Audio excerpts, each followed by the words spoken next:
and Richard Gadd joins us now here this morning. Good morning to you. Thanks First of all, let's start off by saying congratulations. Number one on Netflix. Yeah.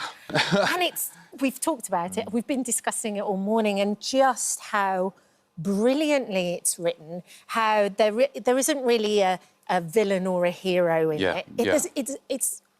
It's all about discussing the grey of human beings, essentially. Yeah. You must feel so proud of it. Yeah, I'm super proud of it. It's blown up so quickly and so fast all around the world that I didn't expect it in a lot of ways.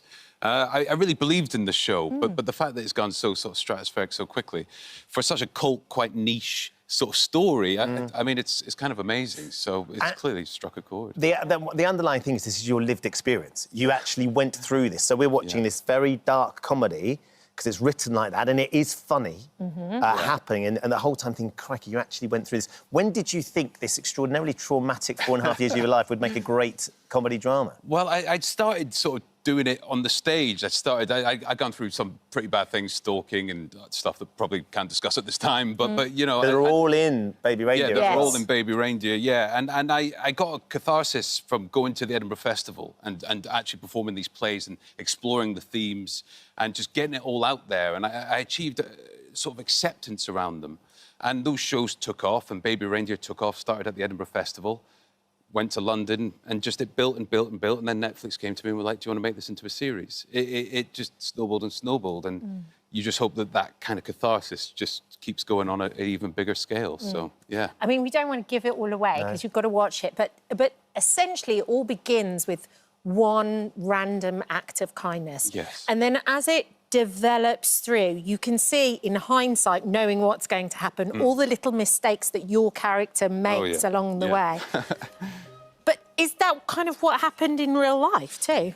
Yeah, absolutely. It did all start with a drink on the house, and I knew almost immediately. That's why so much is made about that look up in episode 1. That look up that Martha does. That is very reminiscent of what happened. I almost knew the second I'd done that, I'd made that gesture, that, oh, something's brewing here. Yeah. I didn't think it was going to get to the extent that it did get, but it definitely started in that moment, yeah. And just, I mean, in terms of the experience of having somebody who was stalking you, how bad did it get? Oh, it got pretty bad. It got pretty relentless. At one stage, it was like an assault on all senses across all media, emails, phone, everything. It felt like a barrage, a constant sort of 24/7 issue. And you felt, I think one of the things that I get from the series is that you understand that you have a responsibility within that as well. You had, at certain periods, as Kat was saying, you had done things that perhaps when you look at it, you think, maybe I encouraged some of this and I shouldn't have. Yeah, absolutely. I didn't want to do a sort of... It felt too easy to do a cup of tea and, aren't I such a victim? It didn't feel that way. Exactly. It didn't feel that way in life. I indulged it. I was in a bad place. I made stupid errors. I sort of felt like I needed someone to give me attention in a way, because my confidence was rock bottom, and I wanted to get that in. I wanted to show the nuances of the human condition, really. I wanted to show that people are a mixture of good and bad, and I think stalker stories usually tend to be one person's good, one person's bad, and I wanted to kind of get away from that. I have to say, your co-star as well, Jessica Gunning. Yeah, amazing.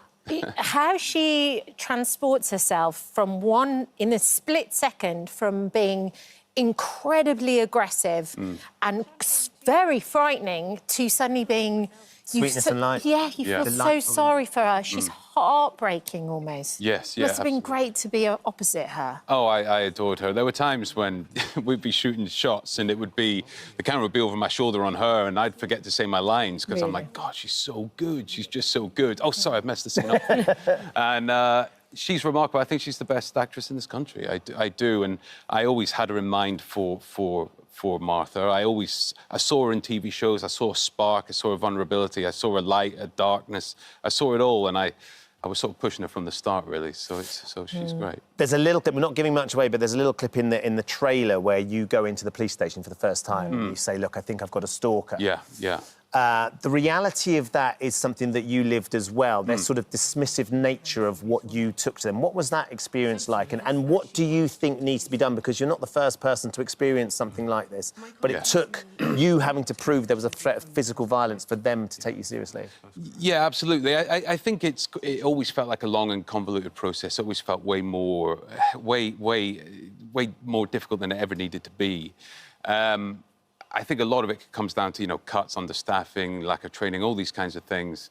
And I do remember when I was told to listen to the voicemails, I did have a choice to change my phone, but there was the idea that something threatening can kick stuff into action. So it was almost an act of self-flagellation to be listening to them all the time. All the messages she'd left you. Yeah, yeah. But in the end, it did sort of speed things up a little bit. But yeah, it was a frustrating process. But I know a lot of people who've been through it have had it even more difficult than me. So, yeah. So yeah, I think there's a widespread belief that it needs to change, that fundamental change needs to happen. Did you ever find out why she walked into the pub that day, that first day when she walked in and sat at the bar? No, but I've questioned it all the time because there was a distress or something had happened.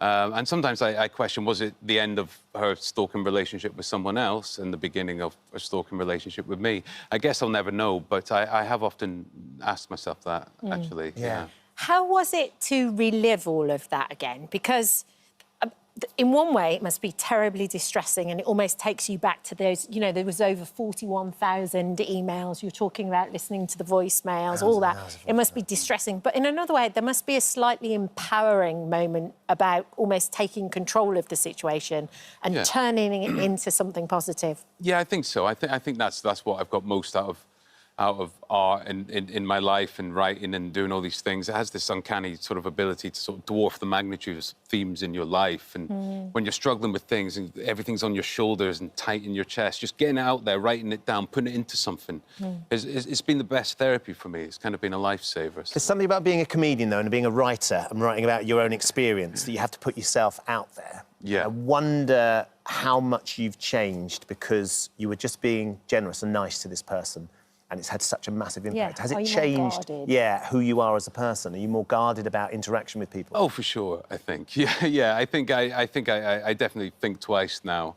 I'm definitely, like, out of the... Because I was going through such a chaos of trauma back then. I definitely feel... It was a long time ago now. I definitely feel I'm more out of that. And I hope and I like to believe that things would play out differently now. Yeah. Well, it's a brilliant series, a brilliant piece of writing. Yeah. Couldn't be any better. Congratulations. It's out on Netflix now. Yeah. You can watch it back to back to back. That's what we did, didn't we? We did. Absolutely gripped. It's great to meet you. Thank you. Thanks so much. Nice to Thanks, meet you Richard. too. Thank you.